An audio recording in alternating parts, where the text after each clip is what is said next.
Hi guys, welcome back to my channel. So today in this video I would like to read an article entitled Analysis of MARPOL Implementation Based on Port State Control Statistic.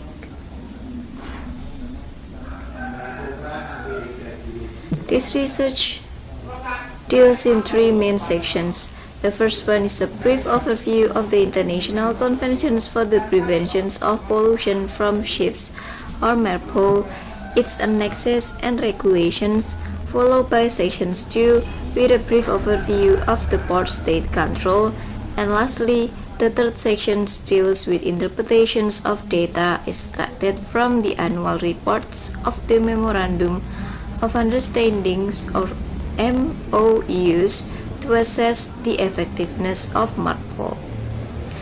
An analysis of MARPOL-related deficiencies from all 9 MOU have been designed.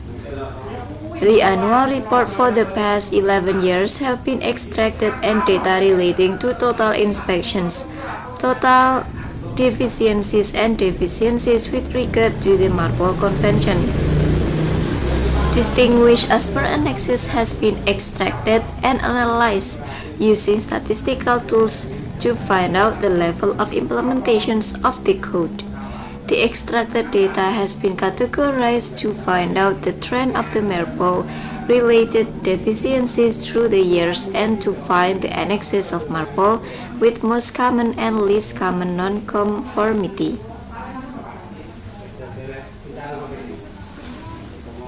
Overview of the MARPOL. The maritime industry has always been internationally acclaimed. Now it has turned global.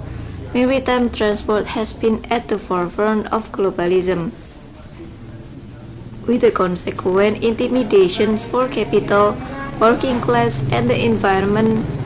With the growing rate of the shipping business and the growing number of ships of the high seas has subsequently placed the marine environment at great danger due to the increase in the amount of garbage and excretions from ships, accidental or operational. One of the fundamental environmental issues faced today is the pollution of the world oceans from ships. In the past, the mammoth concern has been the dumping or accidental discharge of bilge containing oily water mixture. Anyhow, in today's scenario, we have extensive threat for the impact on marine ecosystem of vessels generated garbage, sewage, and other wastewater, and residues from cargo dumped at sea. Vessels continue to discharge waste at sea despite wide-ranging legislation at the national as well as the international levels. Maybe it seems to be the most convenient and cost-effective method when it comes to disposing of unwanted matter. When it comes to disposing unwanted matter, it may also be of a viewpoint that the garbage will degrade eventually. However, vessels typically generate a variety of throwaways, which includes organic waste, plastic, papers, glass, metal, and hazardous waste. Items like food waste and paper are degraded faster, whereas there are other items which may take months or years. For example, plastic bottles might take approximately 450 years to biodegrade, as per the research data of the Hellenic Marine Environment Protection Association. The accident of the vessel Torrey Canyon in 1967, which came aground and released approximately 12,000 tons of crude oil into the sea, raised questions and exposed the shortcomings of the then existing instrument for combating the oil polluting. In example, the OILPOL, or International Conventions for the Prevention of Pollution of the Sea by Oil, adopted in 1954. as a result from this accident and to encounter any such predicament in the future. The IMO adopted a detailed international instrument as a part of the maritime law to deal with the accidental as well as operational pollutions of the sea and environment. An example, the International Conventions for the Prevention of Pollution from Convention for the Prevention of Pollution from Ships or MARPOL 1973 as modified by the Protocol of 1978 known as MARPOL 73 or 78 and is updated by amendment through the years. Sufficient number of states ratified the conventions in 1982 and it entered into force on the 2 October 1983. The conventions focus on regulation to prevent and reduce pollution caused by oil, chemical, harmful substances, sewage, garbage, and emissions from ships. The P&I clubs usually covers all vessels which are under insurance for pollution-related expenses in case of accident.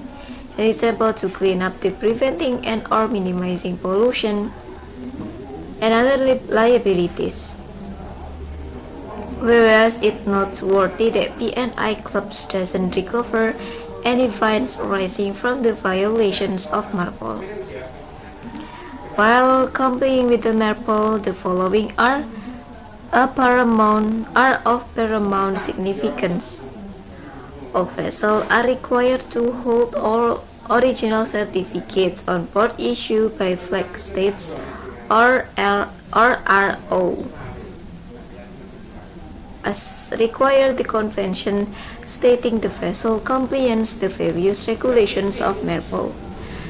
Sanctioning of MARPOL violation must be under the state's law under whose flag the vessel is flying, irrespective of geographical locations of the infringement. A vessel master is responsible to keep all certificates on board and bring to the notice of appropriate department in case of renewal or issuance of certificates. He should also be held responsible to make and submit reports in case of incident. The annexes. Each annex of MARPOL sets out specific requirements with regard to various types of pollutant cover for vessels. The convention is divided into 6 annexes to facilitate combating different kinds of pollution and prerequisites for vessels. Table 1 shows the different annexes along with detail pertaining to the annexes. Annex 1 lays down detailed regulation to deal with the measures of prevention of pollution by oil, including regulations on as basic as definitions of oil, sludge, tanks, etc. It states that the rules apply to the vessel, to all vessels unless specified otherwise. Exemptions have been granted to discharge oil into the sea in lieu of situation where it's done to secure the safety of the vessel or to save life at sea.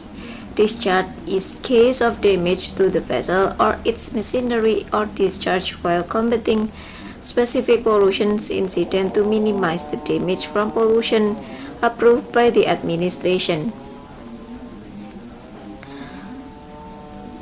Requirement related to the survey and certification is detailed regulation 6 through 10. Any discharge is permitted outside special areas and Arctic waters.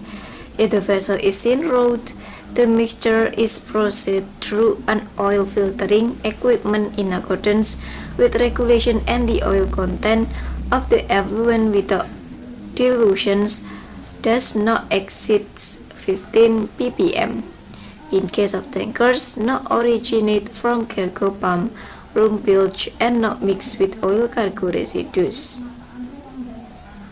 So the time is up and the article will be continued to read on the next video.